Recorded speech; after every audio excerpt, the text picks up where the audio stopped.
Lepas tu kata apa lagi? Kemudian kata dia, turun pula oleh malaikat yang sangat keras kelakuan keduanya, dan memilih oleh keduanya akan bumi dengan taring, membelah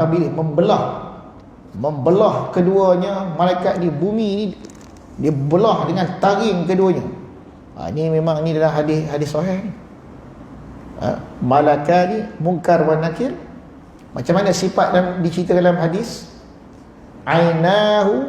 Ainahuma azraqani, dua matanya kebiru-biruan, bukan biru hodoh, biru menakutkan, kebiru-biruan.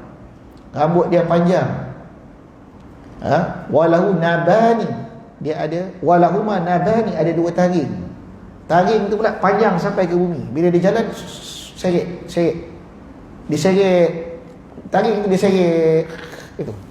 Terkoyak, terbelah bumi ni. Dan membawa cemeti daripada neraka. Bawa cemeti. Na'udzubillah min zalik. Takut. Sebab tu bila dalam talqin bagi tahu, apabila datang dua orang malaikat Munkar dan Nakir itu, janganlah kau takut. Ketahuilah keduanya itu makhluk Tuhan. Kenapa nak bagi tahu macam tu? Sebab diceritakan dalam hadis Nabi SAW, sifat dua orang malaikat dia memang menakutkan. Memang takut. Kalaulah dijelma depan kita ni pengsan. Belum mati dah mati dulu. Mati ni. Dah mati. Macam itulah menggerunkannya yang dikisahkan oleh Nabi SAW. Jadi membelah oleh kedua taring ni bumi. Ya. Bermula keduanya itu namanya siapa? Munkar dan Nakir. Apa makna munkar, tuan-tuan? Munkar maknanya tak dikenal. Nakir maknanya tidak mengenal. Munkar tak dikenal, kita tak kenal siapa dia. Siapa ni? Gerun ni orang. Dia pula Nakir, tak kenal kita. Jadi tak boleh sogok, tak rasuah tak boleh. Nak pergi lepas tak boleh, bagi duit sikit lepas. Mahkamah dunia boleh lah, mahkamah akhirat nak sogok ke mana? Tak lepas je. Bukan Nakir tak lepas. Dunia boleh, kau boleh tipu satu dunia. Tapi dengan Allah Ta'ala, pegawai dia dua orang ni, kau tak boleh sogok langsung. Sebab tu Allah bubuh nama dia Munkar wa Nakir. Dia tidak dikenal dan dia tak kenal siapa kau. Kau raja, kau sultan, kau presiden, kau siapa? Tak ada kira. Munkar wa Nakir. Tak kenal dan tak dikenal. Maka duduk oleh keduanya itu di sisi mayat. Maka bertanya keduanya baginya dengan katanya, Man Rabbuka, siapa Tuhan engkau? Man Nabiyuka, siapa Nabi engkau? Wa ma dinuka, apakah agama engkau? Wa ma imamuka, siapa imam engkau? Wa ma kiblatuka, apakah kiblat engkau? Wa man ikhwanuka, siapakah saudara engkau? Ya, siapa Tuhan kamu, siapa Nabi kamu, apa agamamu, apa imammu, apa kiblatmu, siapa saudaramu? Jika adalah mayat itu orang yang bahagia, nescaya menjawablah mayat itu. Nak jawab apa tuan? Bukan jawab dengan mulut, bukan jawab dengan akal, bukan jawab dengan ilmu, jawab dengan amal. Kita tak kerti bahasa Arab, boleh kerti macam tu. Tapi masalah soalan dalam kubur ni tiga kaul. Kaul yang pertama disoal dalam bahasa masing-masing. Kaul yang kedua bahasa Arab. Kaul ketiga bahasa Syriani. Dia ada tiga kaul, tiga pendapat soalan kubur. Yang kuatnya disoal kita ni mengikut bahasa masing-masing. Kalau kita orang Malaysia, Negeri Sembilan, siapa Tuhan kau? Kata dia, Ontah Pak. Kau orang putih lah. Itu kaul yang utama tu, yang kuat.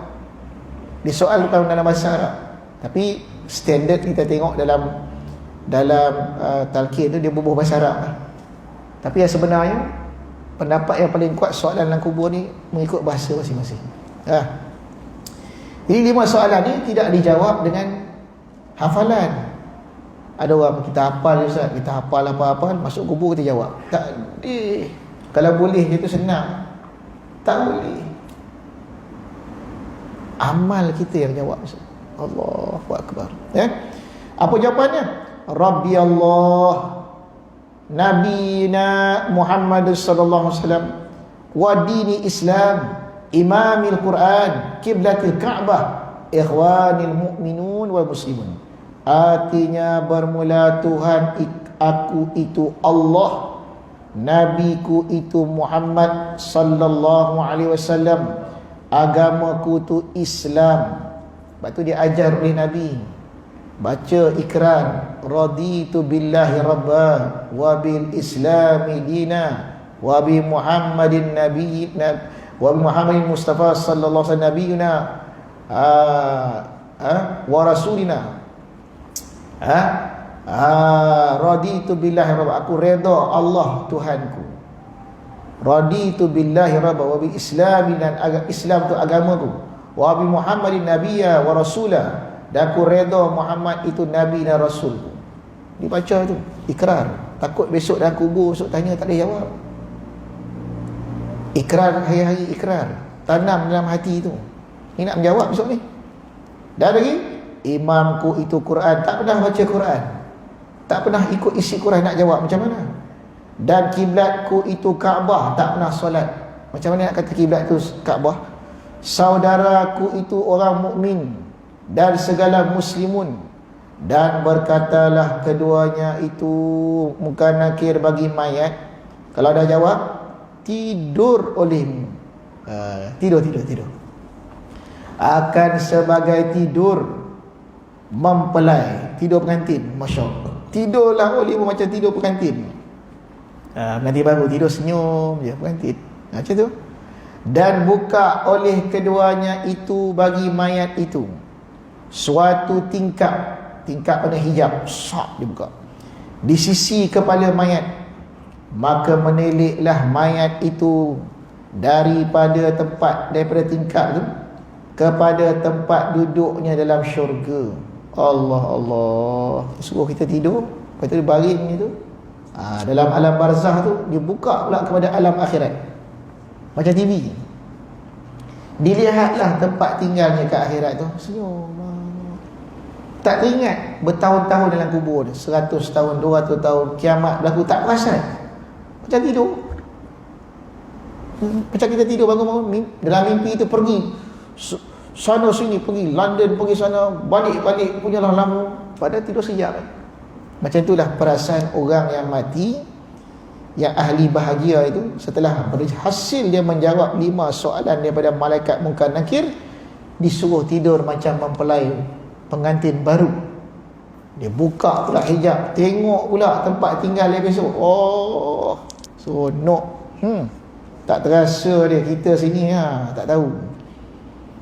Seronok ada kubur dalam tu. Kemudian kembalilah oleh kedua malaikat itu serta rohnya kepada langit, dan menjadi oleh keduanya akan roh itu dalam qadil. Kandil ni maknanya tempat letak lilin. Qadil tempat lampu yang digantung dengan arash Allah. Dan diceritakan daripada Abi Hurairah radhiyallahu anhu, wallahu a'lam.